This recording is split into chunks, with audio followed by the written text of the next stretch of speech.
સુરત મહાનગરપાલિકાના આરોગ્ય વિભાગ દ્વારા દૂધની પ્રોડક્ટ વેચતી સંસ્થાઓ પર તપાસ બાદ હવે નીરાનું વેચાણ કરતી સંસ્થાઓ સામે કડક કાર્યવાહી શરૂ કરવામાં આવી છે। શહેરના વિવિધ વિસ્તારોમાં કરવામાં આવેલી તપાસ દરમિયાન નીરાના લેવાયેલા 2 સેમ્પલ ગુણવત્તા પરીક્ષણમાં ફેલ જાહેર થતા સંબંધિત સંસ્થાઓ સામે પગલાં લેવાશે। શિયાળાની ઋતુમાં સ્વાસ્થ્ય માટે લાભદાયક માનવામાં આવતો નીરો લોકોમાં મોટા પ્રમાણમાં પીવામાં આવે છે। જોકે છેલ્લા કેટલાક સમયથી કેટલાક વિક્રેતાઓ દ્વારા વેચાતા નીરાની ગુણવત્તા અંગે ફરિયાદો મળતા આરોગ્ય વિભાગ સતર્ક બન્યું હતું। આ ફરિયાદોને ધ્યાને લઈને આરોગ્ય વિભાગે શહેરના અલગ અલગ વિસ્તારોમાં મોટા પાયે તપાસ હાથ ધરી હતી।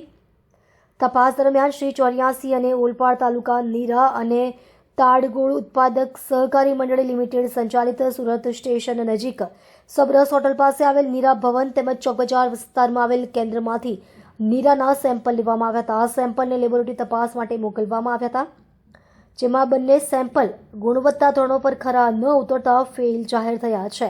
આ મામલે સુરત મહાનગરપાલિકાના આરોગ્ય વિભાગ દ્વારા સંબંધિત સંસ્થાઓ સામે નિયમ મુજબ કાયદેસરની કાર્યવાહી કરવામાં આવશે તેમ જાણવા મળ્યું છે। સાથે જ જાહેર આરોગ્યના હિતમાં ખાદ્ય પદાર્થોની ગુણવત્તા બાબતે સતત તપાસ ચાલુ રાખવામાં આવશે તેમ અધિકારીઓએ જણાવ્યું છે। Samip Desai, food safety officer, Surat મહાનગરપાલિકા। શિયાળાની સિઝનની અંદર નીરાનો ઉપયોગ બહુ વધારે થતો હોવાથી અને લોકો નીરો વધારે પીતા હોવાથી એની અંદર ભેળસેળની શક્યતા રહેલી હોય છે, જેથી કરીને સુરત મહાનગરપાલિકાના ફૂડ વિભાગ દ્વારા વિવિધ ટીમ બનાવીને 6 જગ્યા પરથી સેમ્પલ લેવાની કાર્યવાહી હાથ ધરવામાં આવેલ હતી। એમાંથી 84 તાલુકા તાળગોળ ઉત્પાદન લિમિટેડ કંપનીના 2 નમૂના સબ સ્ટેન્ડર્ડ જાહેર થયા છે, જેની સામે આગળની કાર્યવાહી કરવામાં આવશે।